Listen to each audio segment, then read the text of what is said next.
একজন দরবেশ একটি তাল গাছের পাশ দিয়ে হেঁটে যাচ্ছিল, আর সেই তাল গাছের উপরেই বসে একটা কাক কান্না করছিল। এমন সময় কাকের চোখের পানি এসে সেই দরবেশের গালের উপরে পড়লো। তখন সেই দরবেশ কাকটিকে জিজ্ঞেস করলো, কি ব্যাপার, তুমি কান্না করছো কেন? তখন সেই কাক বলল, হুজুর, আমার শরীরের রং কালো বলে কেউ আমাকে ভালোবাসে না, সবাই আমাকে তাড়িয়ে দেয়। ডাস্টবিনের ময়লা খেয়েই আমাকে বেঁচে থাকতে হয়। আমার গায়ের রংটা যদি হাঁসের মতো সাদা হতো তাহলে কতই না ভালো হতো। কাকের এই কথা শুনে দরবেশ বলল, ঠিক আছে, আমি আল্লাহর কাছে দোয়া করে তোমাকে হাঁস বানিয়ে দিব, তবে হাঁস হওয়ার আগে একবার তার সাথে সাক্ষাৎ করে আসো। তো দরবেশের কথা অনুযায়ী সেই কাকটা হাঁসের কাছে গিয়ে বলল, হাঁস ভাই, কি আলিশান জীবন তোমার, কত সুন্দর সাদা ধবধবে গায়ের রং, কত শান্তিতেই না তুমি আছো। হাঁস বলল, ধুর বেটা, এই ধরনের বাজে কথা তোকে কে বলেছে?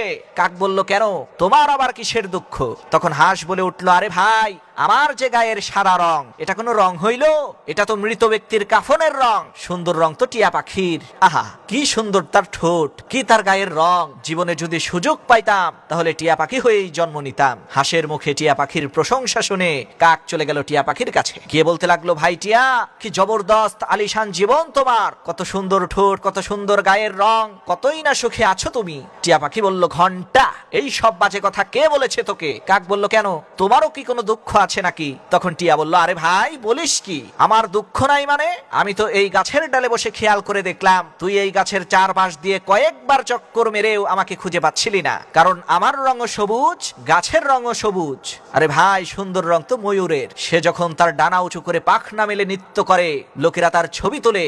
আমার যদি সুযোগ হতো আমি ময়ূর হয়েই জন্ম নিতাম। তো টিয়া পাখির মুখে ময়ূরের প্রশংসা শুনে এইবার কাক ময়ূরের কাছে যেয়ে বলল, ভাই ময়ূর, তোমার চাইতে সুখী মনে হয় আর কেউ নাই। তখন ময়ূর বলল, ধুর বেটা, এই রকমের অশালীন বাজে কথা কে বলেছে তোকে? কাক বলল, কেন, তোমারও কি আবার কোনো দুঃখ আছে নাকি? তখন ময়ূর বলল, আরে ভাই, গতকালকে শিকারীরা আমার মাকে তুলে নিয়ে গেছে, তার পালক খুলে সারা শহরের মধ্যে বিক্রি করা হবে। লোকেরা এই পালকগুলো তাদের ঘরের মধ্যে সাজিয়ে রাখবে।